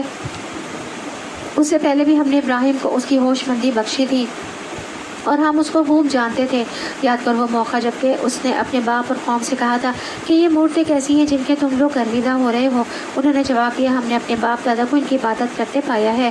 اس نے کہا تم بھی گمراہ ہو اور تمہارے باپ دادا بھی سری گمراہی میں پڑے ہوئے تھے. انہوں نے کہا کیا تو ہمارے سامنے اپنے اصلی خیالات پیش کر رہا ہے یا مذاق کرتا ہے؟ اس نے جواب دیا نہیں، بلکہ فی الواقع تمہارا رب وہی ہے جو زمین اور آسمانوں کا رب ہے اور ان کا پیدا کرنے والا ہے. اس پر میں تمہارے سامنے گواہی دیتا ہوں اور خدا کی قسم میں تمہاری غیر موجودگی میں تمہارے ضرور بتوں کو خبر لوں گا. چنانچہ اس نے ان کو ٹکڑے ٹکڑے کر دیا اور صرف ان کے بڑے کو چھوڑ دیا تاکہ وہ شاید اس کی طرف رجوع کریں. انہوں نے آ کر بتوں کا یہ حال دیکھا تو کہنے لگے ہمارے خداؤں کا یہ حال کس نے کر دیا، بڑا ہی کوئی ظالم تھا وہ. بعض لوگ بولے ہم نے ایک نوجوان کو ان کا ذکر کرتے سنا تھا جس کا نام ابراہیم ہے. انہوں نے کہا تو پکڑ لاؤ اسے سب کے سامنے تاکہ لوگ دیکھ لیں اس کی کیسی خبر لی جاتی ہے. ابراہیم علیہ السلام کے آنے پر انہوں نے پوچھا کیوں ابراہیم تو نے ہمارے خداؤں کے ساتھ یہ حرکت کی ہے؟ تو انہوں نے جواب دیا بلکہ یہ سب کچھ ان کے اس سردار نے، انہی سے پوچھ لو اگر یہ بولتے ہیں. کیا بولا؟ جو بڑا بت تھا اس کو چھوڑ دیا تھا انہوں نے اور کہا کہ اس نے جو ہے وہ ان کو مارا ہے، توڑا ہے. یہ سن کر وہ لوگ اپنے ضمیر کی طرف پلٹے اور اپنے دلوں میں کہنے لگے واقعی تم خود ہی ظالم ہو. مگر پھر ان کی مت پلٹ گئی اور بولے تو جانتا ہے یہ بولتے نہیں ہیں، ان کو عقل آ گئی، بولتے نہیں ہیں. ابراہیم نے کہا پھر کیا تم اللہ کو چھوڑ کر ان چیزوں کو پوچھ رہے ہو جو نہ تمہیں نفع پہنچانے پر قادر ہیں نہ نقصان؟ تو ہے تم پر اور تمہارے ان معبودوں پر جن کی تم اللہ کو چھوڑ کر پوجا کر رہے ہو. کیا تم کچھ بھی عقل نہیں رکھتے؟ انہوں نے کہا جلا ڈالو اس کو اور حمایت کرو اپنے خداؤں کی اگر تمہیں کچھ کرنا ہے. ہم نے کہا اے آگ ٹھنڈی ہو جا، سلامتی بن جا ابراہیم پر. یعنی کس طرح لوگ چالیں چلتے ہیں اور کس طرح اللہ سبحانہ و تعالیٰ ان کی چالوں کا توڑ کرتے ہیں، کیونکہ آگ بھی تو اللہ کے کنٹرول میں ہے. اگر وہ جلاتی ہے تو اللہ کے اذن سے جلاتی ہے، اور اگر وہ ٹھنڈی ہوتی ہے تو بھی اللہ کا ہی حکم ہوتا ہے اور وہ ٹھنڈی ہو جاتی ہے. تو یہاں پہ اللہ تعالیٰ نے فرمایا تھا یا نارو کونی بردم و سلامن علی ابراہیم، کہ اے آگ ٹھنڈی ہو جا اور سلامتی بن جا ابراہیم پر. آگ میں ڈال دیا تھا نا ابراہیم علیہ السلام کو. تو روایت میں آتا ہے کہ اگر اللہ سبحانہ و تعالیٰ یہاں پہ سلامن کہا گیا ہے، اس کی جگہ سلامہ کہتے تھے، اگر سلامانہ کہتے تھے اگر، تو آگ کی ٹھنڈک ابراہیم علیہ السلام کے لیے آگ کی تپش سے بھی زیادہ ہو جاتی، سخت ہو جاتی. اگر لفظ جو ہے تھوڑا سا سلامہ اس کے بجائے سلامانہ ہو جاتا اور فریز ہو جاتی، اور اگر اعلیٰ ابراہیم نہ کہتے تو قیامت کے لیے آگ ٹھنڈی ہو جاتی. یعنی اللہ تعالیٰ نے کیا کہا؟ اعلیٰ ابراہیم سلامن اعلیٰ ابراہیم، کے آگ ٹھنڈی ہو جا، سلامتی بن جا ابراہیم پر. تو اگر سلامن کی جگہ سلامانہ کہتے تھے تو کیا ہوتا؟ بہت زیادہ جو ہے وہ برف ہو جاتی، ٹھنڈی ہو جاتی، کہ اس کا جو اثر ہوتا وہ آگ کی تپش سے بھی زیادہ ہو جاتا. اور اگر اعلیٰ ابراہیم نہیں کہتے تو کیا ہوتا؟ پھر وہ قیامت تک کے لیے بجھ ہی جاتی. تو اس لیے بڑا میننگ فل جملہ ہے. اور ابراہیم علیہ السلام کی آگ تو سارے جانوروں نے بھی بجھانے کی کوشش کی تھی سوائے چھپکلی کے، اور چڑیا بھی اپنی چونچ میں ایک پانی کا دانہ لے کر آئی تھی، خطرہ لے کر آئی تھی آگ کو بجھانے کے لیے. اور وہ چاہتے تھے کہ ابراہیم علیہ السلام کے ساتھ برائی کریں، مگر ہم نے ان کو بری طرح ناکام کر دیا، اور ہم اسے اور لوط کو بچا کر اسے زمین کی طرف نکال لے گئے جس میں ہم نے دنیا والوں کے لیے برکتیں رکھی ہیں. اور ہم نے اسے اسحاق عطا کیا اور یعقوب اس پر مزید، اور ہر ایک کو صالح بنایا، اور ہم نے ان کو امام بنا دیا جو ہمارے حکم سے رہنمائی کرتے تھے، اور ہم نے انہیں وحی کے ذریعے نیک کاموں کی اور نماز قائم کرنے اور زکوٰۃ دینے کی ہدایت کی، اور وہ ہمارے عبادت گزار تھے. اور لوط کو ہم نے حکم اور علم بخشا اور اسے اس بستی سے بچا کر نکال دیا جو بدکاریاں کرتی تھی. در حقیقت وہ بڑے ہی فاسق قوم تھی، اور لوط کو ہم نے اپنی رحمت میں داخل کیا اور وہ صالح لوگوں میں سے تھا. اور یہی نعمت ہم نے نوح کو دی. اب یہاں پہ ساری انبیاء کرام کا ذکر ہو رہا ہے. یاد کرو جبکہ ان سے پہلے اس نے ہمیں پکارا تھا اور ہم نے اس کی دعا قبول کی، اور اسے اور اس کے گھر والوں کو کرب عظیم سے نجات دی، اور اس قوم کے مقابلے میں اس کی مدد کی جس نے ہماری آیات کو جھٹلا دیا تھا. وہ بڑے برے لوگ تھے، بس ہم نے ان سب کو غرق کر دیا، اور اسی نعمت سے ہم نے داؤد اور سلیمان کو سرفراز کیا.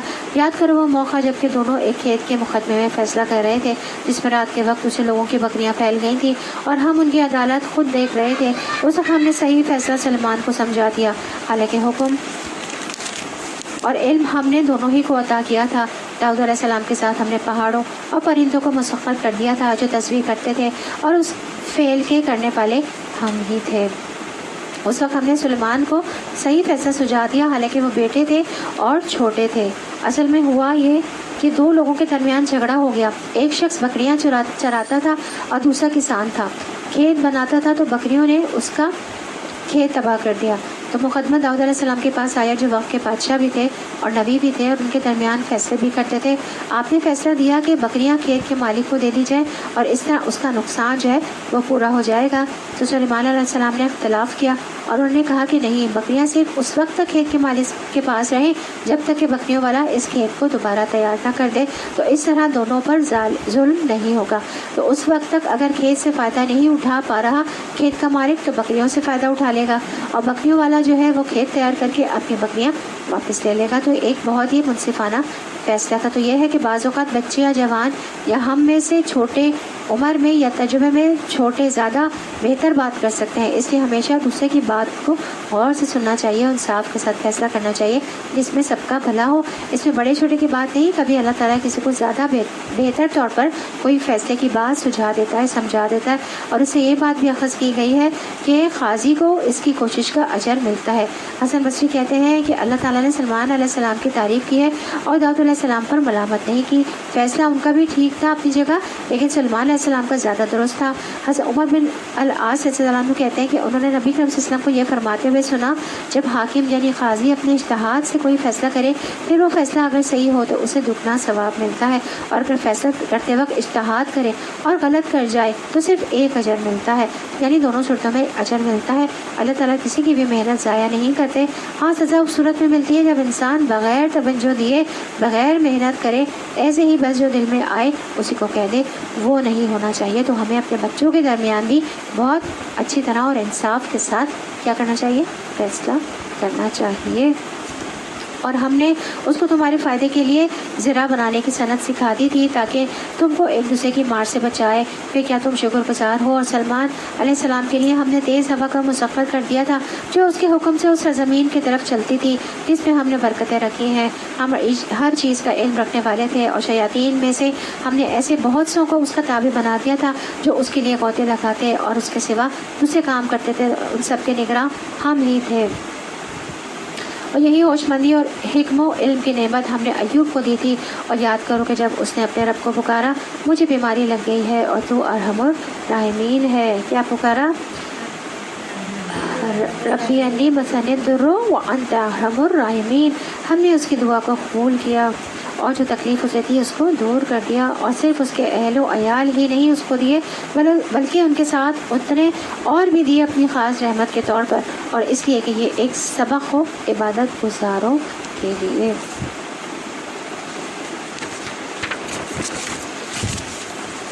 18 سال ایوب علیہ السلام جو ہے وہ بیمار رہے۔ آپ دیکھیں کہ ایک طرف داؤد علیہ السلام اور سلمان علیہ السلام جنہیں نعمتوں سے آزمایا جا رہا ہے، اور دوسری طرف ایوب علیہ السلام ہے۔ داؤد علیہ السلام کو نعمتیں دی گئیں، سلمان علیہ السلام کو کتنی نعمتیں عطا فرمائی تھیں، اور دوسری طرف ایوب علیہ السلام میں اتنی شدید بیماری سے آزمائے گئے۔ تو یہ اللہ کا فیصلہ ہوتا ہے، اللہ تعالیٰ ہر ایک کی برداشت دیکھتے ہیں کہ کس کو کس طریقے سے آزمایا جائے۔ صبر کا بدلہ کتنا میٹھا تھا۔ ایوب علیہ السلام کی آزمائش میں ایک بہت بڑا سبق ہے، کوئی بھی آزمائش میں جب مبتلا ہو نیک سے نیک انسان، تو وہ یہ نہ سمجھے کہ شاید میں نے کوئی گناہ کیا، یا ہمیں کسی اور کے بارے میں ججمنٹل نہیں ہونا چاہیے۔ بعض اوقات ہم دیکھتے ہیں نا کہ کوئی بہت دیندار انسان ہوتا ہے، لیکن اللہ تعالیٰ اس کے اوپر بھی امتحان ڈال دیتے ہیں، کسی بھی قسم کا ہو سکتا ہے۔ تو پہلا خیال شیطان کیا ڈالتا ہے؟ دل میں کچھ کیا ہوگا غلط، تو آ گئی پکڑ، پتہ نہیں کیا کیا تھا، چھپ کے جو پکڑ آئی۔ ہمیں کچھ نہیں ججمنٹل ہونا چاہیے کسی کے بھی بارے میں۔ عبادت گزاروں کے لیے سبق ہے اس میں کہ عبادت کے باوجود بھی امتحان آ سکتا ہے، بیماری آ سکتی ہے، مصیبت آ سکتی ہے، اولاد سے ہمیں کوئی تکلیف یا پریشانی آ سکتی ہے، تو وہ ایوب علیہ السلام کے صبر کرنے سے تسلی پکڑیں جو اللہ نے ان کی تقدیر میں لکھا ہوا ہے۔ اور پھر عبادت گزاروں پر جو تکلیف آئے تو وہ سوچیں ایوب علیہ السلام تو انتہائی عبادت گزار اللہ کے نبی تھے، اگر ان پر تکلیف آ گئی تو پھر ہم پر بھی آ سکتی ہے، اور یہ ضروری نہیں کہ اللہ تعالیٰ کی ناراضگی ہو۔ اور ایک اور روایت میں آتا ہے اللہ جس کے ساتھ بھلائی کا ارادہ کرتا ہے اس کو مصیبت میں مبتلا کر دیتا ہے۔ بس آپ یہ سمجھیں، جو بات ہمیں سمجھ میں آتی ہے کہ بھلائی کا ارادہ کیا نا اللہ نے، سمجھے مصیبت آئی، انڈیکیشن آ گئی، اللہ کی طرف راغب ہو جاؤ، اللہ کی طرف رجوع کر لو، تو چھوٹی مصیبت بڑی مصیبت اللہ کی طرف راغب ہونے کا ذریعہ بنتی ہے، گناہوں کی معافی کا ذریعہ بنتی ہے، اللہ صاف پاک ہونے کا ذریعہ بنتی ہے، آپ کا تزکیہ کرتی ہے۔ تو اس لیے تکلیف کو کوئی بھی اپنے حق میں برا نہ سمجھے، کیونکہ یہ ہمارے لیے فائدہ مندی ہوتی ہے۔ اکثر ہمیں یہی لگتا ہے کہ ہمیں لگتا ہے کہ ہماری کوئی غلطی تھی تو وہ سزا ہے، یا ہم اپنے آپ کو خود بخود صحیح کرنے لگتے ہیں، کہ ہوتا ہے نا ایک اندر سے ہمارا ایک سسٹم چل رہا ہوتا ہے۔ ہاں نہیں، جب تکلیف آتی ہے تو اس وقت ہم خاص طور پر نہیں دین کی طرف ذرا راغب ہو جاتے ہیں کہ زیادہ نیکیاں کرتے ہیں، نماز، ہاں، اور نماز کی طرف، ہاں، ساری چیزیں نیک بن جاتے ہیں نا، تو یہ اچھی چیز ہے۔ تو ہمارا تزکیہ ہو رہا ہوتا ہے نا، ہم اپنی کوئی گناہ بھی یاد آ جاتا ہے ایسا جو ہم کوئی ایسی کام کر رہے ہوتے ہیں جو اس وقت ہمیں کرتے وقت احساس نہیں ہوتا، اور جب کوئی تکلیف آتی ہے نا تو اکثر ہوتا ہے ہم وہ چھوڑ دیتے ہیں، وہ بات کہ یہ ہم سے چھوٹ ہی نہیں رہی تھی پہلے، اور اب اس وقت پھر ہم فوراً چھوڑ دیتے ہیں۔ تو تکلیف کو اپنے حق میں برا نہیں سمجھے، اس میں واویلا نہیں کرے، اللہ سے ناراض نہ ہو، اس کو اللہ کی ناراضگی کا ذریعہ نہ سمجھنا چاہیے بلکہ پاک ہونے کا ذریعہ سمجھیں، اور یہ اللہ کی محبت کی علامت بھی ہوتی ہے۔ رسول اللہ صلی اللہ علیہ وسلم نے فرمایا بے شک اللہ عز و جل جب کسی قوم سے محبت کرتا ہے تو وہ انہیں آزمائش میں مبتلا کرتا ہے، پھر جو شخص صبر کرتا ہے اسے صبر ہے، اور جو جزا فضا کرتا ہے اس کے لیے پھر جزا فضا ہی ہے۔ اور ہم نے اس کو تمہارے فائدے کے لیے نہیں. سوری. اور یہی نعمت اسماعیل اور ادریس اور ذوالکفل کو دی گئی.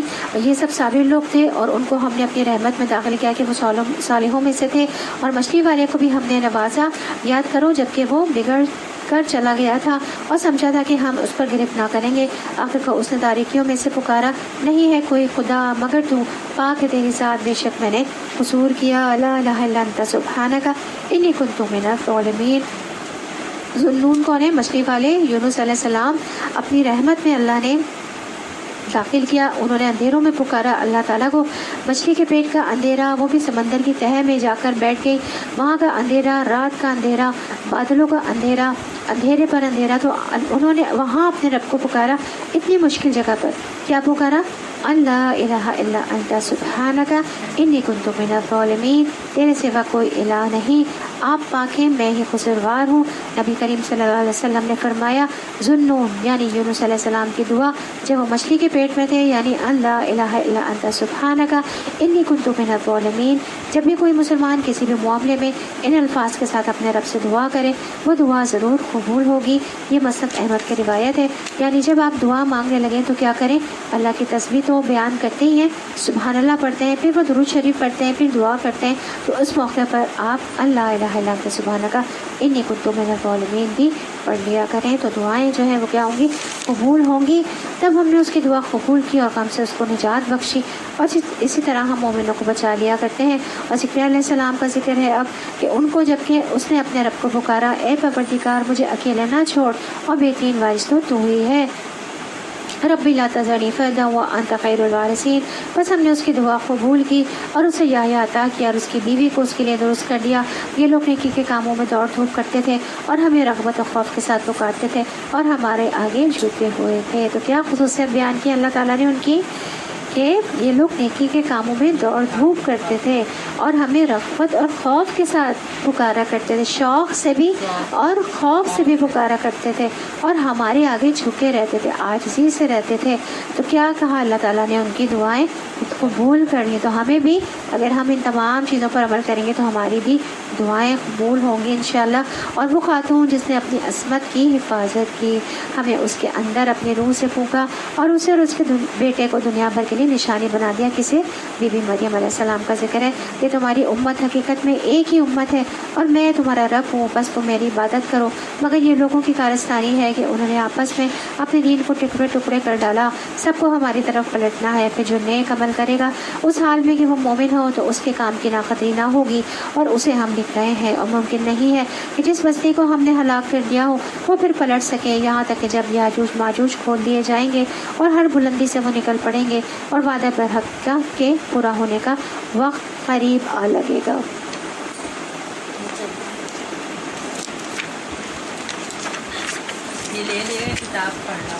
یاجوج ماجوج کھول دیے جائیں گے. سورۃ الکہف میں ان کی دیوار کا پڑھا تھا ہم نے کہ جب دیوار پھٹ جائے گی اور وہ نکل آئیں گے, یعنی اپنے مقرر وقت پر جہاں پر وہ قید ہے وہاں سے نکل کر وہ باہر آ جائیں گے اور اس طرح دوڑتے ہوئے نکلیں گے کہ جس طرح کوئی اوپر سے نیچے دوڑتا ہوا آ رہا ہوتا ہے. اور ایک اور حدیث میں آتا ہے مسند احمد کی کہ وہ روئے زمین پر چھا جائیں گے, ہر طرف پھیل جائیں گے اور مسلمان اپنے اپنے شہروں اور قلعوں میں سمٹ جائیں گے.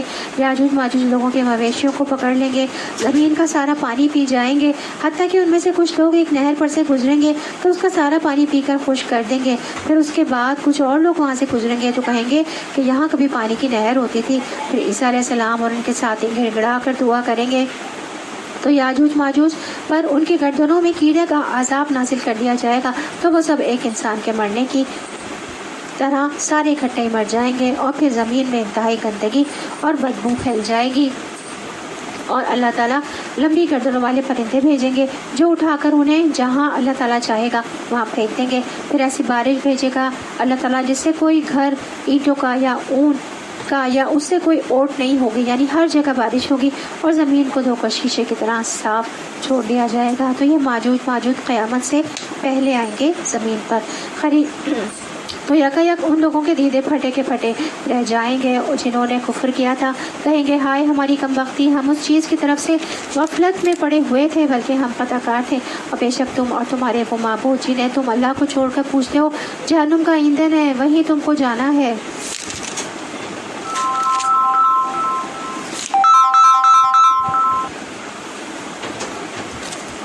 اگر یہ واقعی خدا ہوتے تو وہاں نہ جاتے، اب سب کو ہمیشہ اسی میں رہنا ہے۔ وہاں وہ پھنکارے ماریں گے اور حال یہ ہوگا کہ اس میں کان پڑی آواز نہ سنائی دے گی۔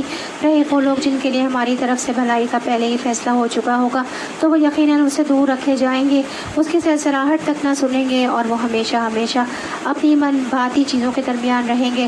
وہ انتہائی گھبراہٹ کا وقت ان کو ذرا پریشان نہ کرے گا، اور ملائکہ بڑھ کر ان کو ہاتھوں ہاتھ لیں گے کہ یہ تمہارا وہی دن ہے جس کا تم سے وعدہ کیا جاتا تھا۔ وہ دن جب کہ آسمان کو ہم یوں لپیٹ کر رکھ دیں گے جیسے تومار میں اور لپیٹ دیے جاتے ہیں، جس طرح ہم نے تخلیق کی ابتدا کی تھی، اسی طرح پھر ہم اس کا اعادہ کریں گے۔ یہ ایک وعدہ ہے ہمارے سن میں، اور یہ کام ہمیں بہرحال کرنا ہے۔ اور زبور میں ہم نصیحت کے بعد لکھ چکے ہیں کہ زمین کے وارث ہمارے نیک بندے ہوں گے۔ اس میں ایک بڑی خبر ہے عبادت گزار لوگوں کے لیے۔ اے نبی صلی اللہ علیہ وسلم، ہم نے تو تم کو دنیا والوں کے لیے رحمت بنا کر بھیجا ہے۔ ان سے کہو ہمارے پاس جو وحی آتی ہے وہ یہ ہے کہ تمہارا خدا صرف ایک خدا ہے، پھر کیا تم سر اطاعت جھکاتے ہو؟ تو یعنی نبی کریم صلی اللہ علیہ وسلم کو تمام دنیا والوں کے لیے رحمت بنا کر بھیجا ہے، کیونکہ جب تک آپ موجود تھے اس وقت تک اللہ نے فرمایا کہ وہ عذاب نہیں دے گا۔ آپ دشمنوں کے لیے بھی سراپا رحمت تھے۔ آپ صلی اللہ علیہ وسلم سے کہا گیا کہ رسول اللہ صلی اللہ علیہ وسلم مشرکین کے لیے بد دعا کیجیے، تو آپ صلی اللہ علیہ وسلم نے فرمایا کہ مجھے لعنت کرنے والا بنا کر نہیں بھیجا گیا، بلکہ مجھے تو رحمت بنا کر بھیجا گیا ہے، رحمت للعالمین بنا کر بھیجا گیا ہے۔ اور قیامت کے دن بھی آپ مومنوں کے لیے باعث رحمت ہوں گے کہ آپ صلی اللہ علیہ وسلم کی سفارش سے کچھ لوگ جہنم میں جانے سے بچ جائیں گے اور کچھ لوگ جہنم سے نکالے جائیں گے۔ اللہ تعالیٰ ہمیں بھی ان میں شامل کرے، آمین۔ اگر وہ منہ پھیریں تو کہہ دو کہ میں نے اعلان تم کو خبردار کر دیا ہے۔ اب یہ میں نہیں جانتا کہ وہ چیز جس کا تم سے وعدہ کیا جا رہا ہے قریب ہے یا دور۔ اللہ وہ باتیں بھی جانتا ہے جو بآواز بلند کہی جاتی ہیں، اور وہ بھی جو تم چھپا کر رکھتے ہو۔ میں تو یہ سمجھتا ہوں کہ شاید یہ دیر تمہارے لیے ایک فتنہ ہے اور تمہیں ایک وقت خاص تک کے لیے مزے کرنے کا موقع دیا جا رہا ہے۔ آخرکار رسول صلی اللہ علیہ وسلم نے کہا کہ اے میرے رب، حق کے ساتھ فیصلہ کر دے، اور لوگوں کو تم جو باتیں بناتے ہیں ان کے مقابلے میں ہمارا رب رحمان ہی ہمارے لیے مدد کا سہارا ہے۔ تو یہاں پہ ہماری سورہ انبیاء الحمدللہ مکمل ہوئی۔ اب شروع ہوتی ہے سورہ حج۔ بسم اللہ الرحمن الرحیم۔ یا ایھا الناس اتقوا ربکم ان زلزلۃ الساعۃ شیء عظیم۔ شروع اللہ کے نام سے جو بڑا مہربان نہایت رحم والا ہے۔ لوگوں اپنے رب کے غضب سے بچو، حقیقت یہ ہے کہ قیامت کا زلزلہ بڑی ہولناک چیز ہے۔ اب اس صورت میں بھی پہلی لائن کیا ہے؟ قیامت کے ہی بارے میں ہے۔ جس روز تم اسے دیکھو گے، حال یہ ہوگا کہ ہر دودھ پلانے والی اپنے دودھ پیتے بچے سے غافل ہو جائے گی، ہر حاملہ کا حمل گر جائے گا، اور لوگ تم کو مدہوش نظر آئیں گے، حالانکہ وہ نشے میں نہ ہوں گے، بلکہ اللہ کا عذاب ہی کچھ ایسا سخت ہوگا۔ بعض لوگ ایسے ہیں کہ جو علم کے بغیر اللہ کے بارے میں بحثیں کرتے ہیں اور ہر شیطان سرکش کی پیروی کرنے لگتے ہیں۔ تو اللہ کو جانتے نہیں، لیکن اللہ کے فیصلوں کے بارے میں، اللہ کے افعال کے بارے میں، اس کی صفات کے بارے میں عجیب و غریب باتیں کرتے ہیں، اور ہر سرکش شیطان کی اتباع کرنے لگتے ہیں، یعنی اللہ کے فیصلے اور اللہ کے احکامات کو چھوڑ کر شیطان کی باتیں مانتے ہیں، گویا دوسرے لفظوں میں اپنی خواہشات کی پیروی کرتے ہیں۔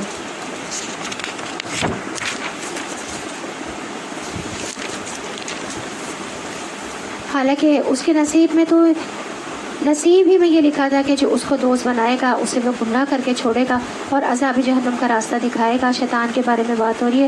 اور لوگوں، اگر تمہیں زندگی بعد موت کے بارے میں کچھ شک ہے تو تمہیں معلوم ہو کہ ہم نے تم کو مٹی سے پیدا کیا ہے، پھر نطفے سے، پھر خون کے لوتھڑے سے، پھر گوشت کی بوٹی سے جو شکل والی بھی ہوتی ہے اور بے شکل بھی۔ یہ ہم اس لیے بتا رہے ہیں تاکہ تم پر حقیقت واضح کریں۔ ہم جس نطفے کو چاہتے ہیں ایک وقت خاص تک رحموں میں ٹھہرائے رکھتے ہیں، پھر تم کو ایک بچے کی صورت میں نکال لاتے ہیں، پھر تمہیں پرورش کرتے ہیں تاکہ تم اپنی جوانی کو پہنچو، اور تم میں سے کوئی پہلے ہی واپس بلا لیا جاتا ہے اور کوئی بدترین عمر کی طرف پھیر دیا جاتا ہے، تاکہ سب کچھ جاننے کے بعد پھر کچھ نہ جانے۔ اور تم دیکھتے ہو کہ زمین سوکھی پڑی ہے، کہ جہاں ہم نے اس پر مینا برسایا کہ یکایک وہ بھپک اٹھی اور پھول گئی، اور اس نے ہر قسم کی خوش منظر نباتات اگلنی شروع کر دی۔ تو یعنی نبی کریم صلی اللہ علیہ وسلم سائنٹسٹ نہیں تھے، لیکن جس طرح وحی کے ذریعے آپ صلی اللہ علیہ وسلم کو یہ علم حاصل ہوا اور آپ نے انسان کی تخلیق کے مرحلے اور اس کے اسٹیجز بتائے وہ آج پچھلی صدی میں ہو بہو سچ ثابت ہوئے ہیں، اور آپ صلی اللہ علیہ وسلم ان ساری چیزوں سے خود ناواقف تھے۔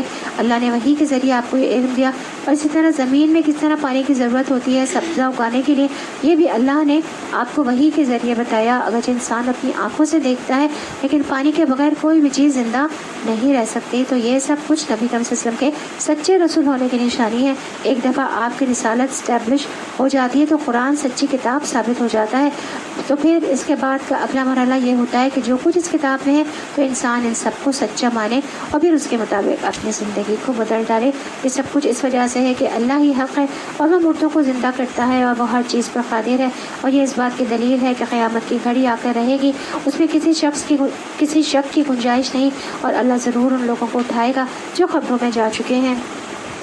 بعض اور لوگ ایسے ہیں کہ جو کسی علم اور ہدایت اور روشنی بخشنے والی کتاب کے بغیر گردن اکڑائے ہوئے خدا کے بارے میں جھگڑتے ہیں تاکہ لوگوں کو راہ خدا سے بھٹکا دیں۔ ایسے شخص کے لیے دنیا میں رسوائی ہے، اور قیامت کے روز اس کو ہم آگ کے عذاب کا مزہ چکھائیں گے۔ یہ ہے تیرا وہ مستقبل جو تیرے اپنے ہاتھ نے تیرے لیے تیار کر رکھا ہے، ورنہ اللہ اپنے بندوں پر ظلم کرنے والا نہیں۔ اور لوگوں میں کوئی ایسا ہے جو کنارے پر رہ کر اللہ کی بندگی کرتا ہے، اگر فائدہ ہوا تو مطمئن ہو گیا، اور جو کوئی مصیبت آ گئی تو الٹا پھر گیا، اس کی دنیا بھی آ گئی اور آخرت بھی۔ یہ ہے ساری خسارہ۔ پھر وہ اللہ کو چھوڑ کر ان کو پکارتا ہے جو نہ اس کو نقصان پہنچا سکتے نہ فائدہ۔ یہ ہے گمراہی کی انتہا۔ وہ ان کو پکارتا ہے جن کا نقصان ان کے نفع سے قریب تر ہے، بدترین ہے اس کا بولا، بدترین ہے اس کا رفیق۔ اس کے برعکس اللہ ان لوگوں کو جو ایمان لائے اور جنہوں نے نیک عمل کیے یقیناً ایسی جنتوں میں داخل کرے گا جن کے نیچے نہریں بہہ رہی ہوں گی۔ اللہ کرتا ہے جو کچھ چاہتا ہے۔ جو شخص یہ گمان رکھتا ہو کہ اللہ دنیا اور آخرت میں اس کی کوئی مدد نہ کرے گا، اسے چاہیے کہ ایک رسی کے ذریعے آسمان تک پہنچ کر شگاف لگائے، پھر دیکھ لے کہ آیا اس کی تدبیر کسی ایسی چیز کو رد کر سکتی ہے جو اس کو ناگوار ہے۔ یعنی اللہ مدد نہیں کرے گا تو وہ کسی اور کی طرف رجوع کر لے، کسی اور کی طرف چلا جائے مدد لینے، یعنی وہ کتنی ہی کوشش کر لے تقدیر کے فیصلے کو بدلا نہیں جا سکتا۔ یہ نہیں کہ اللہ نے دعا نہیں سنی تو غیر اللہ کے پاس کوئی زیادہ بڑی طاقت ہے، نہیں، تو وہ جو اللہ تعالیٰ نہیں کرے وہ کر کے کیسے دے سکتے ہیں غیر اللہ؟ جو اللہ تعالیٰ نہیں کر رہے کام وہ غیر اللہ کیسے کر کے دے سکتے ہیں؟ تو ایسی ہی کھلی کھلی باتوں کے ساتھ ہم نے اس قرآن کو نازل کیا ہے، اور ہدایت اللہ جسے چاہتا ہے دے دیتا ہے۔ جو لوگ ایمان لائے اور جو یہودی ہوئے اور صابئی اور نصارہ اور مجوس اور جن لوگوں نے شرک کیا، اور ان سب کے درمیان اللہ قیامت کے روز فیصلہ کر دے گا۔ ہر چیز اللہ کی نظر میں ہے، کیا تم دیکھتے نہیں ہو کہ اللہ کے آگے سربا سجود ہیں وہ سب جو آسمانوں میں ہیں اور جو زمین میں ہے، سورج اور چاند اور تارے، پہاڑ، درخت، جانور، بہت سے انسان اور بہت سے وہ لوگ بھی جو عذاب کے مستحق ہو چکے ہیں، اور جسے اللہ ذلیل و خوار کر دے اسے پھر کوئی عزت دینے والا نہیں ہے۔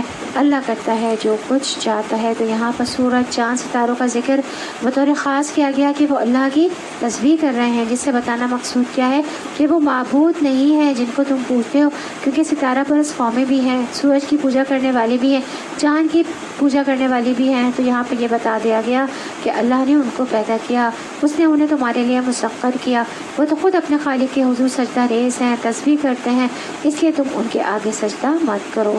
تو لا تسجدوا للشمس ولا للقمر۔ تو آپ دیکھیے کہ یہاں پر سجدہ کا ذکر کیا گیا، تسبیح کا ذکر کیا گیا کہ یہ سارے جھکے ہوئے ہیں اللہ کے آگے۔ یاد رکھیے اللہ تعالیٰ کے نزدیک سب سے پسندیدہ عمل کیا ہے؟ سجدہ۔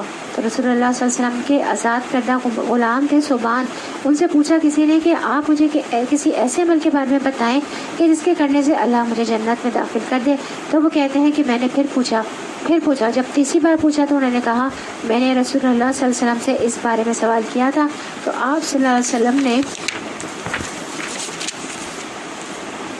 فرمایا تم پر اللہ کے لیے سجدوں کی کثرت لازم ہے، اور تم جب بھی کوئی سجدہ کرتے ہو اللہ تعالیٰ اس سجدے کے سبب سے تمہارا ایک درجہ بڑھا دیتے ہیں، اور اس کے ذریعے تمہاری ایک خطا مٹا دیتے ہیں۔ خطا مٹ جاتی ہے ایک، اور ایک درجہ ہمارا بڑھ جاتا ہے سجدے سے۔ ایک روایت میں آتا ہے کہ دو لوگ ایک دن مسلمان ہوئے، ایک شخص شہید ہو گیا یعنی دنیا سے رخصت ہو گیا، دوسرا 1 سال کے بعد طبعی موت مرا۔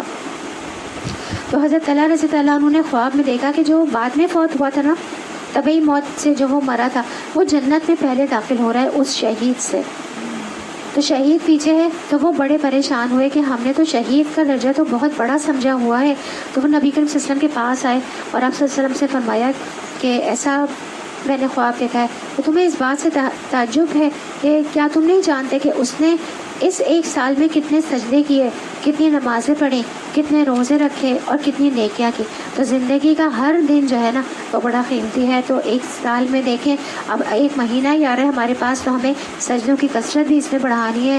اس میں ہمیں اشراق کی، چاش کی، نوافل جو ہیں، ان سب کی چیزوں میں ہم نے زیادہ کرنی ہے. تو حرص رکھنی ہے. اللہ لمبی عمر نیکیوں سے بھرپور دے، کیونکہ جتنے زیادہ دن ہم نیکی کریں گے اتنی زیادہ ہمیں ہی فائدہ ہوگا. بعض لوگ کہتے ہیں بڑھاپے پہ میں کر لیں گے، کیا پتہ بڑھاپا آئے ہی نہ. تو بڑھاپے کی عبادت تو خود بھی انسان کو ویسے پتہ ہی نہیں ہوتی کہ وہ کیا کر رہا ہے نا، کچھ سمجھ نہیں آ رہا ہوتا. تو نماز میں سو جاتا ہے، سجدے میں سو جاتا ہے، وضو مشکل ہو جاتا ہے، کئی مسائل ہوتے ہیں نا بڑھاپے میں تو عبادت کے. تو جو وقت ہے جب ہمت ہے، طاقت ہے، اللہ کو جوانی کی عبادت بہت پسند ہے، تو زیادہ سے زیادہ اللہ کے حضور سجدے کر لیں. اور یہ رمضان الحمدللہ ایسا موقع ہے جس میں انسان عام دنوں کی بنسبت 12 زیادہ سجدے کرتا ہے. تراویح میں اور دوسرے نوافل میں حدیث میں آتا ہے آگ ابن آدم کے ہر عضو کو کھا لے گی سوائے سجدوں کی جگہ کے. تو اگر کوئی نمازی کسی اور حرام کاری کی وجہ سے جہنم میں چلا بھی جاتا ہے تو اس کے بھی سجدے کے اعضاء آگ سے محفوظ رہیں گے. اتنا جو ہے وہ اہمیت کا حامل ہے سجدہ کرنا اور سجدے کی یہ جگہ. یہ دو فریق ہیں جن کے درمیان اپنے رب کے معاملے میں جھگڑا ہے. نہیں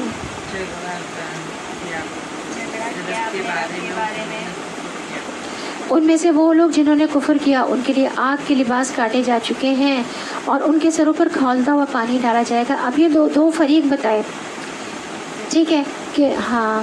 تو جنہوں نے کفر کیا ان کے لیے لباس کیا ہے؟ آگ کا لباس ہے، اور کاٹا جا چکا ہے، کاٹا جا چکا ہے، کٹا ہوا ہے ابھی بھی. اور ان کے سروں پر کھولتا ہوا پانی ڈالا جائے گا جس سے ان کی کھالیں ہی نہیں پیٹ کے اندر کے حصے تک گل جائیں گے. جہنم کی آگ بہت تیز ہے تو اس کے پانی کا جو بوائلنگ پوائنٹ ہوگا وہ بھی شدید ہوگا، تو ان کی کھالیں گل جائیں گی اور جو ان کے پیٹ میں ہے وہ بھی گل جائے گا. نبی کریم صلی اللہ علیہ وسلم نے فرمایا کہ جب دوزخیوں کے سر پر گرم پانی ڈالا جائے گا تو وہ گرم پانی اندر کو اترتا ہوا پیٹ تک پہنچ جائے گا. یعنی پہلے وہ دماغ کو کھولائے گا، پھر وہ گزر کر پیٹ تک پہنچ جائے گا اور ان چیزوں کو کاٹ ڈالے گا جو پیٹ کے اندر ہے، یعنی آنتے وغیرہ، یہاں تک کہ وہ گرم پانی پاؤں کے راستے سے باہر نکلے گا. سحر ہے نا، سحر کا لفظ یوز ہوا ہے یہاں پہ، اس کے معنی ہے یسحر بھی، اور پھر وہ دوزخی پہلے جیسا ہو جائے گا اور یہ عمل دوبارہ شروع ہو جائے گا. اسے تکلیف ہوگی، کاٹ دے گا اس کے، اور پھر پیر سے نکل جائے گا، پھر تو اس کے دوبارہ صحیح ہو جائے گا، پھر دوبارہ یہی عمل ہوگا. تو یہ عمل ہوتا رہے گا. ربنا اصرف عنا عذاب جہنم. اور ان کی خبر لینے کے لیے لوہے کی گرز ہوں گے، لوہے کے گرز ہوں گے. جب کبھی وہ گھبرا کر جہنم سے نکلنے کی کوشش کریں گے پھر اسی میں دھکیل لیے جائیں گے. دوبارہ گرز مار کر اندر ڈال دیا جائے گا کہ چکو اب جلنے کی سزا کا مزہ. دوسری طرف جو لوگ ایمان لائے اور جنہوں نے نیک عمل کیے ان کو اللہ ایسی جنتوں میں داخل کریں گے جن کے نیچے نہریں بہ رہی ہوں گی. وہاں وہ سونوں کے کنگنوں اور موتیوں سے آراستہ کیے جائیں گے اور ان کے لباس ریشم کے ہوں گے. آپ کو لباس ریشم پہنایا جائے گا، آپ کو سونے کے کنگن پہنائے جائیں گے اور موتیوں سے آراستہ کیا جائے گا. بہت اسپیشل آپ کو نا ٹریٹ کیا جائے گا، بہت اسپیشل آپ کا استقبال ہوگا، بہت اسپیشل آپ کو ویلکم کیا جائے گا. رب ابنی لی عندک بیتن فی الجنہ. اور ان کو پاکیزہ بات قبول کرنے کی ہدایت بخشی گئی ہے اور انہیں خدائے اسودہ صفات کا راستہ دکھایا گیا ہے. جن لوگوں نے کفر کیا اور جو آج اللہ کے راستے سے روک رہے ہیں اور اس مسجد حرام کی زیارت میں مانے ہیں جسے ہم نے سب لوگوں کے لیے بنایا ہے، جس میں مقامی باشندوں اور باہر سے آنے والوں کے حقوق برابر ہیں، ان کی روش یقیناً سزا کی مستحق ہے. اس مسجد حرام میں جو بھی راستے سے ہٹ کر ظلم کا طریقہ اختیار کرے گا اسے ہم دردناک عذاب کا مزہ چکھائیں گے. یاد کرو وہ وقت جب کہ ہم نے ابراہیم علیہ السلام کے لیے اس گھر خانہ کعبہ کی جگہ تجویز کی تھی، اس ہدایت کے ساتھ کہ میرے ساتھ کسی چیز کو شریک نہ کرو اور میرے گھر کو طواف کرنے والوں کو اور قیام و رکوع و سجود کرنے والوں کے لیے پاک رکھو. تو اس لیے انہوں نے دعا کیا مانگی تھی؟ رب اجعل ھذا البلد آمنا واجنبنی وابنی